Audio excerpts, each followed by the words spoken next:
আমাদের গ্রামের উত্তরের মাঠের শেষে একটা ভাঙা কুঠি আছে।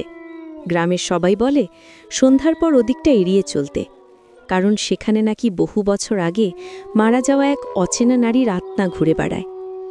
কথাটা আমি বিশ্বাস করতাম না, যতক্ষণ না এক রাত নিজে দেখলাম। সেদিন রাতে বাড়ি ফিরতে দেরি হয়ে গিয়েছিল। চাঁদের আলো ম্লান, বাতাস কেমন যেন ঠান্ডা। কুঠিটার পাশ দিয়ে হাঁটতেই দেখলাম সামনে সাদা শাড়ি পরা এক নারী দাঁড়িয়ে আছে। তার চুল ভেজা, মুখ দেখা যায় না, কিন্তু শরীর কাঁপছিল, হঠাৎ ঠান্ডায় নয়, ভয়ে। আমি থেমে গেলাম। নারীর পা মাটি ছুঁয়েই নেই।